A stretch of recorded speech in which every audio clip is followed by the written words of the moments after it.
आज की इस वीडियो में हम इब्न खल्दून के अस्बिया के कंसेप्ट को डिस्कस करेंगे। इसमें हम सबसे पहले अस्बिया को डिफाइन करेंगे। उसके बाद हम life cycle of dynasty discuss करेंगे, जिसमें हम first generation, second generation, third generation और फोर्थ जनरेशन डिस्कस करेंगे। अब वीडियो स्टार्ट करने से पहले एक पॉइंट जरूर याद रखें कि इस टॉपिक पे हम लोगों ने दो वीडियोस बनाई। फर्स्ट वीडियो ये है जिसमें हम अस्बिया को डिफाइन करेंगे, उसके बाद लाइफ साइकिल ऑफ डायनेस्टी को एक्सप्लेन करेंगे। नेक्स्ट वीडियो में हम फेजेस ऑफ स्टेट डिस्कस करेंगे। आप पहले ये वीडियो देख ले, उसके बाद फेजेस ऑफ स्टेट की वीडियो में आपको कोई भी कंफ्यूजन नहीं होगी।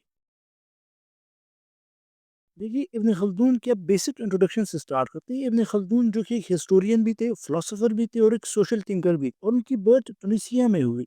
उन्हें फादर ऑफ सोशियोलॉजी भी कहा जाता है और उनके मोस्ट फेमस बुक का नाम मुकदमा है। अब इब्न खल्दून के अकॉर्डिंग कि कोई भी स्टेट या डायनेस्टी दो मॉरल प्रिंसिपल पर बेस्ड है, एक रिलीजन और दूसरा एस्बिया। अब दोनों को सेपरेटली डिस्कस करते हैं। सबसे पहला है रिलीजन। अब इब्न खल्दून के अकॉर्डिंग कि रिलीजन यानी इस्लाम एक ऐसा स्ट्रॉन्ग बाइंडिंग फोर्स है, यानी एक ऐसा फोर्स है जो लोगों को जोड़ के रखता है, और इस बाइंडिंग फोर्स की वजह से इवेंचुअली क्या क्रिएट होता है, एक स्टेट एस्टेब्लिश होता है।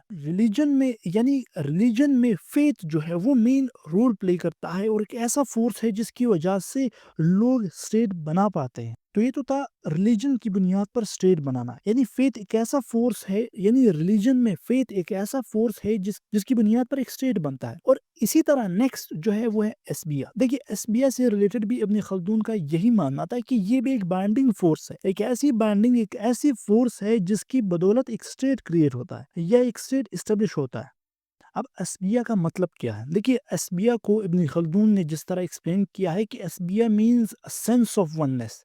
अब सेंस ऑफ वननेस का क्या मतलब है? सेंस ऑफ वननेस मीन्स कि जब लोग मिलकर एक कॉमन पर्पस के लिए काम करें, यानी सब मिलकर एक ही पर्पस के लिए काम करें।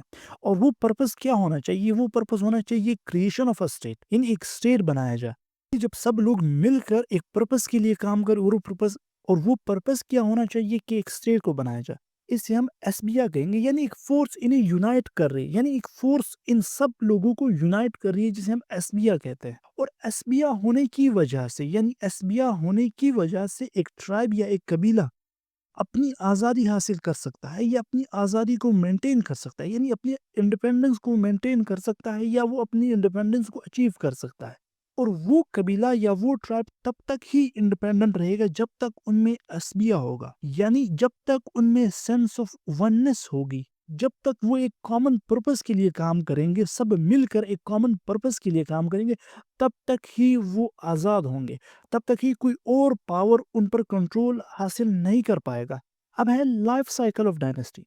इस वीडियो में हम life cycle of dynasty explain करेंगे, और एक सेपरेट वीडियो मैंने बनाई है, उस वीडियो में हम स्टेट की जो 5 फेजेस है जो इब्न खल्दून ने दिए, जिसका कंसेप्ट इब्न खल्दून ने दिया, वो डिस्कस करेंगे। अब लाइफ साइकिल ऑफ डायनेस्टी। देखिए, इब्न खल्दून ने जब लाइफ साइकिल ऑफ डायनेस्टी का कंसेप्ट दिया तो उन्होंने कहा कि किसी भी डायनेस्टी का जो लाइफ साइकिल है वो 4 जनरेशन पे कंसिस्ट करता है। First generation, second generation, third generation, fourth generation.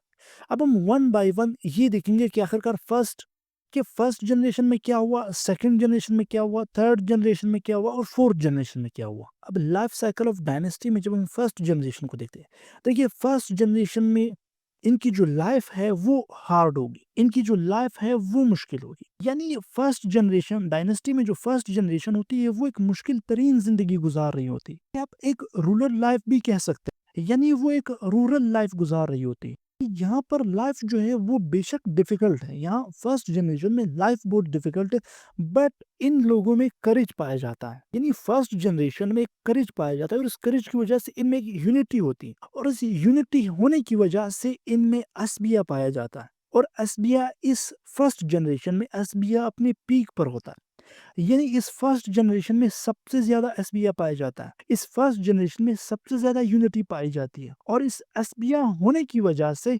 वो अपने स्ट्रेंथ को मेंटेन कर पाते हैं, और वो अपने पावर को मेंटेन कर पाते हैं। इसी के साथ फर्स्ट जनरेशन में ये भी याद रखें कि फर्स्ट जनरेशन में इनका एक लीडर होता है, यानी डायनेस्टी का एक लीडर होता है, और वो लीडर उन लोगों को लीड कर रहा होता है। वहां के जो लोग हैं वो उस लीडर को ही फॉलो करते हैं, यानी लीडर उन्हें लीड करता है, लीडर में और उनके लोगों में एक सॉलिडारिटी पाई जाती है।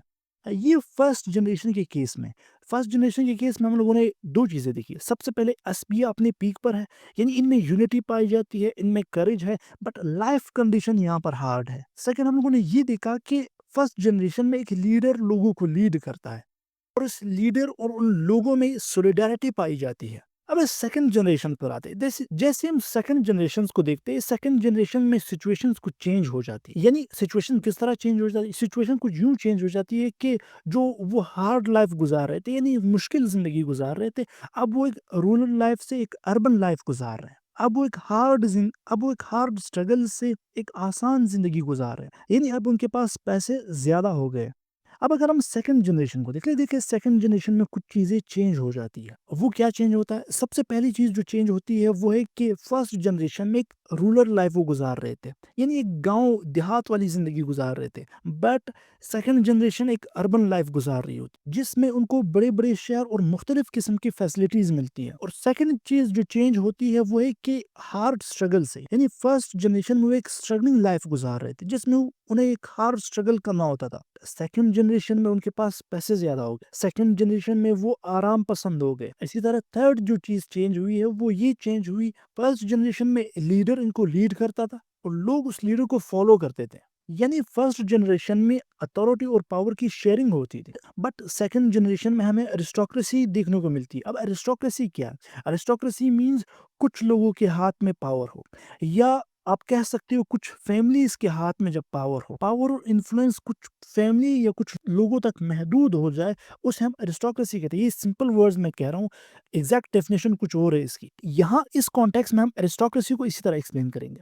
तो ये 3 ऐसी चीजें हैं जो कि सेकंड जनरेशन में चेंज हो गई। अब सेकंड जनरेशन को हम असबिया के पर्सपेक्टिव से देखते हैं। देखिए फर्स्ट जनरेशन में हम लोगों ने देखा कि असबिया अपने पीक पर है, बट सेकंड जनरेशन में असबिया पार्शियली ब्रोकन है, यानी सेकंड जनरेशन में असबिया वीक होता जा रहा है। अब सेकंड जनरेशन में असबिया के वीक होने की वजह से इनमें जो यूनिटी है वो भी वीक हो गई, यानी उस तरह यूनिटी नहीं रही जिस तरह फर्स्ट जनरेशन में थी।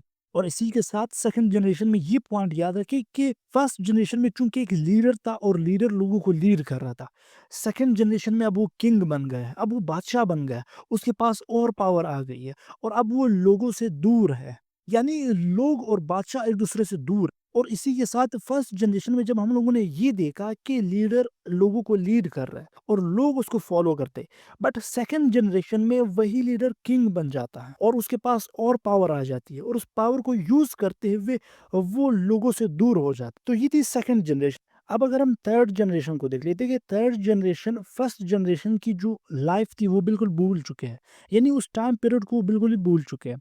फर्स्ट जनरेशन में करेज था, फर्स्ट जनरेशन में यूनिटी थी, फर्स्ट जनरेशन में असबिया अपने पीक पर था, बट थर्ड जनरेशन में जितने भी लोग हैं वो भूल चुके हैं इस चीज़ को कि फर्स्ट जनरेशन में एक हार्ड लाइफ थी, यानी वो जो लाइफ गुजारे थे वो एक मुश्किल लाइफ थी, में वो बहुत से हार्डशिप्स को फेस कर रहे थे। बट थर्ड जनरेशन इस चीज़ को भूल चुका है और थर्ड जनरेशन अपनी पीक पर है। इस पीक पर होने की वजह से वो किस चीज़ के आदी हो चुके हैं? वो आसान लाइफ के आदी हो चुके हैं और वो पैसों के आदी हो चुके हैं। यानी उनमें इतनी करेज नहीं है कि वो किसी भी हार्डशिप का सामना करें लाइफ में। ये थर्ड जनरेशन की सिचुएशन है। अब थर्ड जनरेशन में हम असबिया देखते हैं कि क्या असबिया है या नहीं। देखिए यहाँ पे इब्न खल्दून के अकॉर्डिंग यहाँ पे असबिया कंप्लीटली कोलैप्स हो चुका है, यानी थर्ड जनरेशन में यूनिटी का कोई भी कंसेप्ट नहीं है। उनकी यूनिटी बहुत ही वीक हो चुकी है और यूनिटी वीक होने की वजह से वो ये भी भूल चुके हैं कि किस तरह फर्स्ट जनरेशन ने इनकी डायनेस्टी को डिफेंड किया, किस तरह फर्स्ट जनरेशन ने एनिमीज का मुकाबला किया, यानी दुश्मन का मुकाबला किया। थर्ड जनरेशन में उन्हें बिल्कुल ही डिफेंस का कोई भी ख्याल नहीं है, जिसकी वजह से वो और वीक हो जाते हैं। यानी अगर हम इसको समराइज कर ले, देखिए थर्ड जनरेशन में वो आसान जिंदगी गुजार रहे, बट फर्स्ट जनरेशन में वो एक मुश्किल तरीन जिंदगी गुजार रहे थे। थर्ड जनरेशन में वो अपनी पीक पर है, फर्स्ट जनरेशन में वो अपने इनिशियल स्टेज में थे। थर्ड जनरेशन में उनमें यूनिटी नहीं है, फर्स्ट जनरेशन में उनमें यूनिटी थी। थर्ड जनरेशन में एसबीआई का कंसेप्ट बिल्कुल ही कोलैप्स हो चुका है। फर्स्ट जनरेशन में एसबीआई अपने पीक पर था, थर्ड जनरेशन में बिल्कुल ही डिफेंस वीक हो चुका है। फर्स्ट जनरेशन में डिफेंस स्ट्रांग था, थर्ड जनरेशन में लोगों में करेज नहीं है, फर्स्ट जनरेशन में लोगों में एक स्ट्रांग करेज पाया जाता था। थर्ड जनरेशन की जो लाइफ है वो बहुत इजी है, बट फर्स्ट जनरेशन की life life full of hardships है। तो ये मेन डिफरेंस है फर्स्ट जनरेशन का और थर्ड जनरेशन का। अब लास्ट और 4th जनरेशन देखते हैं। 4th जनरेशन में रूलर के पास जो अथॉरिटी है, वो बिल्कुल ही ख़त्म हो चुकी है। यानी लोग उसकी कोई रिस्पेक्ट ही नहीं करते, उसके रूल्स रेगुलेशंस की कोई भी रिस्पेक्ट नहीं करता। 4th जनरेशन में कोई भी प्रॉपर लॉ एंड ऑर्डर का सिचुएशन नहीं पाया जाता और डिसयूनिटी की वजह से, यानी यूनिटी तो बिल्कुल कोलैप्स हो चुकी थी। यूनिटी तो 3rd जनरेशन में भी बिल्कुल अपनी लास्ट स्टेज पे थी और 4th स्टेज में यूनिटी बिल्कुल ही ख़त्म हो जाती। यूनिटी ना होने की वजह से उनका जो डिफेंस है वो वीक हो जाता है। उनकी जो कैपेबिलिटी है कि वो किसी भी अटैक को रेजिस्ट करे, वो ख़त्म हो चुकी है। और 4th जनरेशन में चूँकि वो डिफेंसलेस हो गए, तो अगर किसी भी टाइम किसी और डायनेस्टी ने इन पर अटैक किया, तो ये कंप्लीटली कोलैप्स हो जाएँगे। और इसी तरह इस डायनेस्टी का टाइम पीरियड एंड हो जाएगा और ये कंप्लीटली कोलैप्स कर जाएगी। तो ये था इब्न खल्दून का लाइफ साइकिल। अब इस लाइफ साइकिल को हम समराइज़ करेंगे। अब इस लाइफ साइकिल को अगर हम समराइज़ कर लें, देखिए इस लाइफ साइकिल में इब्न खल्दून हमें ये बताता है कि किस तरह एक डायनेस्टी अपने इनिशियल स्टेज से लेकर पीक पर जाती है और पीक पर जाने के बाद फिर जाकर एंड हो जाती है, यानी बिल्कुल ही कोलैप्स हो जाती है।